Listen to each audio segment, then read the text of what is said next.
विमल पोलो जुबा केसरी, हर पल मनाओ केसरी त्योहार। हमले का नतीजा, उसका असर कितना हो सकता है? मैं वरिष्ठ सहयोगी राजीव रंजन का रुख कर रही हूं। राजीव, ये क्या चौतरफा हमले, जिस तरह से एक नहीं भाई चार मंत्री एनडीए के यहां पर जिस तरह से आरोप पे आरोप जो लग रहे हैं, मंगल पांडे हैं, दिलीप जायसवाल, सम्राट चौधरी, संजय जायसवाल, जिस तरह से अशोक चौधरी, उनको जिस तरह से अब टारगेट किया है, ये जंगल राज चारा घोटाले की परत खोलते खोलते जो भ्रष्टाचार और जो जीरो टॉलरेंस के प्रति, जो भ्रष्टाचार और सुशासन के प्रति जो जीरो टॉलरेंस की जो नीति यहां नीतीश सरकार जो अब तक निभाती आ रही थी, कैसे निपटेगी इन आरोपों से? कितनी मुश्किल में इस वक्त दिख रहा है पूरा एनडीए?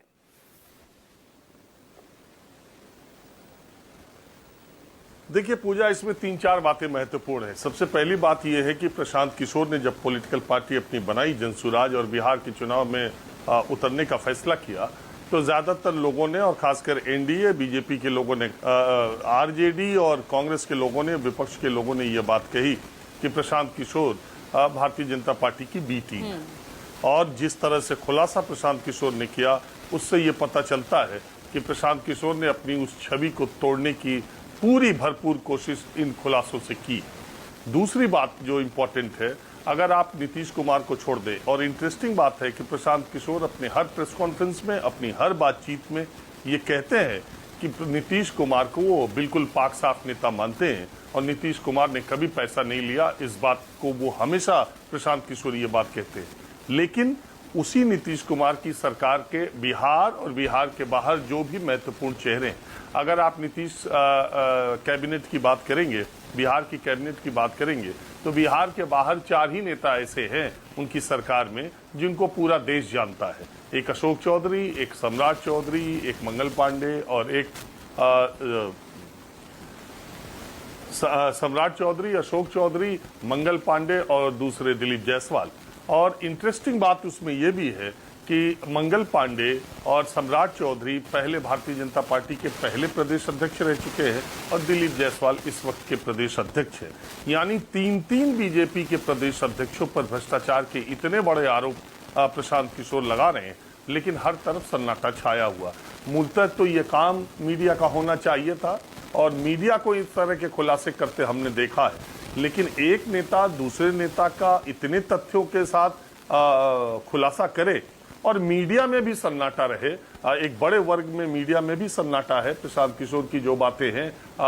उसमें उसको लेकर के सन्नाटा है। और दूसरी तरफ दुनिया की सबसे बड़ी पार्टी भारतीय जनता पार्टी, और उसके इतने ज्यादा प्रवक्ता और सारी पूरी लैस सेना है, और उसकी तरफ से प्रशांत किशोर के खुलासों पर जवाबी फायर नहीं हो रहा है। ये भी एक अचरज वाली बात है, हो रही है। देखिए, चुनाव से पहले आरोप प्रत्यारोप कोई बड़ी बात नहीं है और कोई नई बात नहीं है। प्रशांत किशोर जो कर रहे हैं, ये हर चुनाव से पहले आपने देखा होगा अलग अलग जगहों पर टारगेट करके किया जाता है, लेकिन उसका जवाब भी आता है। देश या बिहार के लोग इस बात की अपेक्षा करते होंगे कि सम्राट चौधरी के 7वीं पास या 7वीं फेल की जो बात प्रशांत किशोर कर रहे हैं, 9वें फेल पर अगर तेजस्वी यादव से इतने सवाल या 9वीं पास पर किए जाते हैं, तो सम्राट चौधरी को भी अपनी डिग्री, अपनी सारी चीजों के साथ सामने आकर दूध का दूध और पानी का पानी करना चाहिए। अशोक चौधरी जो कि बहुत इंपॉर्टेंट पोस्ट पर हैं, उनकी बिटिया एमपी हैं, और वो बहुत ही राजनीतिक खानदान से आते हैं, उनके पास एक राजनीतिक विरासत है। और अगर एमपी और उनकी बिटिया एमपी हैं, वो खुद इतने बड़े पद पर है, और सीधे सीधे प्रशांत किशोर वो ट्रस्ट से पैसे का हेर फेर लगाकर इतने बड़े पैमाने पर प्रॉपर्टी खरीदने की डीड दिखा रहे हैं और सारे बैंक के दस्तावेज दिखा रहे हैं, तो अशोक चौधरी को भी इसका जवाब देना चाहिए। और प्रशांत किशोर के जो सवाल उन्होंने खड़े किए वो झूठ है या सच है, हमें इस बात का पता नहीं है, क्योंकि हमने उसकी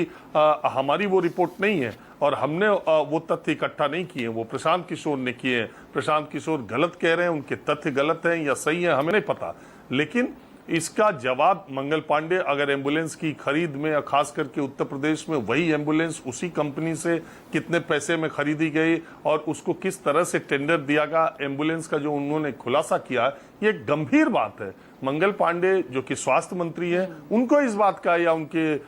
विभाग को इस बात का खुलासा करना चाहिए। संजय जायसवाल माफ कीजिए, दिलीप जायसवाल के ऊपर जो एक किशनगंज के मेडिकल कॉलेज और बहुत बड़ा मेडिकल कॉलेज है और वो सिखों का मेडिकल कॉलेज है, माइनॉरिटी का, उस पर क्लर्क की नौकरी शुरू करके दिलीप जायसवाल ने कैसे पूरे मैनेजमेंट पर कब्जा किया, कैसे उन्होंने मेडिकल कॉलेज पूरा कब्जा किया और एक हत्या भी हुई उसमें, उसके आरोप और उनके परिवार के लोग प्रशांत किशोर के साथ प्रेस कॉन्फ्रेंस में बैठे रहते हैं। तो ये बहुत महत्वपूर्ण पदों पर बैठे लोग हैं। मेरा ये मानना है कि प्रशांत किशोर का एक आरोप है, वो कोई जज नहीं है, वो कोई फैसला नहीं सुना रहे हैं, वो एक आरोप लगा रहे हैं और चुनाव से पहले ये आरोप लगा रहे हैं और ऐसे नेता की सरकार पर लगा रहे हैं। नीतीश कुमार इस देश के सबसे पारदर्शी, सबसे ईमानदार, सबसे सुशासन वाले मुख्यमंत्री की छवि है। 20 साल से वो शासन चला रहे हैं। तो नीतीश कुमार को भी आगे आना चाहिए और अपने मंत्रिपरिषद के इन बड़े चेहरों के बारे में जो प्रशांत किशोर आरोप लगा रहे हैं, उसकी सच्चाई क्या है, उसमें तथ्य है या प्रशांत किशोर सिर्फ लाइमलाइट में आने के लिए तथ्यों को तोड़ मरोड़ के पेश कर रहे हैं, ये चीजें बिहार की जनता या देश की जनता को पता करना चाहिए, पता चलना चाहिए, ये मेरा कहना है। लेकिन इसके जरिए प्रशांत किशोर एक तीर से दो निशाने साध रहे हैं। देखिए, मैं बताऊं, बात यह है कि नीतीश कुमार का स्वास्थ्य इन दिनों कैसा है सबको पता है। प्रशांत किशोर ये दिखाना चाह रहे हैं कि एनडीए में नीतीश कुमार के अलावा सारे लोग हैं, वो उन पर भी कालिख वैसी ही है जैसे दूसरी तरफ है। और इस बाजार में, इस चुनाव के मैदान में वही एक ऐसे हैं जो बिहार की बेहतरी के लिए या बिहार, और सबसे ज्यादा पैसा भी प्रशांत किशोर खर्च कर रहे हैं। यह भी इंटरेस्टिंग बात है। अगर आप बिहार में जाएंगी तो आपको सड़क सड़क, जिले जिले, गांव गांव ये पता चल जाएगा कि इस चुनाव में सबसे ज्यादा पैसा कोई खर्च कर रहा है तो वो जनसुराज है। उनका पैसा कहां से आ रहा है, उनकी बातें कहां से आ रही हैं, और वो खुलेआम तौर पर इतने बड़े बड़े नेताओं के ऊपर आरोप लगा करके, और दूसरा पक्ष इतना चुप, इतना सन्नाटा क्यों है। तो ये सवाल, ये जवाब जेडीयू को और बीजेपी को देना चाहिए। और प्रशांत किशोर जो बातें कह रहे हैं उसमें सत्य है, तथ्य है, नहीं है, इसका पता देश की आम जनता को या बिहार की जनता को तभी लग सकता है जब दूसरा पक्ष आए। तो ये कुल मिलाकर के प्रशांत किशोर, देखिए पूजा, एक और दिलचस्प बात है कि पिछले 10 वर्षों में प्रधानमंत्री नरेंद्र मोदी के उभार के बाद अगर आप नेशनल लेवल पर देखें और स्टेट लेवल पर देखें तो ज्यादातर चुनावी लड़ाई आमने सामने की है, बाइपोलर है, द्विपक्षीय। तीसरा पक्ष जो है वो आपको कहीं सर उठाता नहीं दिखेगा। चाहे आप लोकसभा के 2019 का चुनाव देख लीजिए, 24 का देख लीजिए, 2014 का देख लीजिए, अगर आप दिल्ली का देख लीजिए, हरियाणा का देखिए, महाराष्ट्र का देखिए, उत्तर प्रदेश का देखिए, कहीं का चुनाव आप देख लें तो उसमें बीएसपी जैसी ताकतवर पार्टी एक सीट पर सिमट गई, वो भी बीएसपी की नहीं, उस विधायक की है, मैं बार बार कहता हूं। तो ऐसी स्थिति में बिहार के चुनाव में एक तीसरी पार्टी के तौर पर सर उठाते प्रशांत किशोर इस चुनाव को त्रिकोणात्मक बनाने के लिए और अपने को इस भीड़ से अलग करने के लिए ये जो प्रयास कर रहे हैं वो उस प्रयास की बात है। क्योंकि अभी तक तो आरजेडी पर हमला था कि वो आरजेडी भ्रष्टाचार की पार्टी है, तो कम पढ़े लिखे की पार्टी है, तो जातिवाद की पार्टी है, तो उन्होंने जंगल राज कायम किया। और इसी पर एनडीए का सबसे मजबूत स्तंभ, एनडीए के किसी नेता, किसी प्रवक्ता से आप बात करेंगी, जब आरजेडी पर हमला होता है या आरजेडी की बात होती है तो सबसे पहले जंगल राज, भ्रष्टाचार और परिवारवाद की बात होती। तो इन्हीं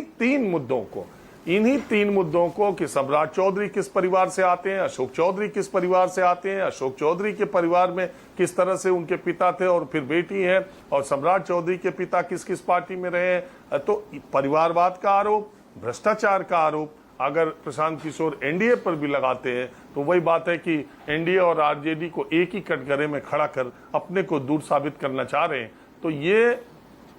साफ तो तभी होगा जब बीजेपी और जेडीयू या तो एक्शन ले या तो प्रशांत किशोर के जवाबों का सीधे सीधे आरोपों का जवाब दे। बिल्कुल, लेकिन यहाँ पर तो सफाई मांगी जा रही है और जिस तरह से नीरज कुमार जो जेडीयू के नेता हैं उनका यही बयान आया ना कि भाई आरोप लगे हैं तो उस पर सफाई दे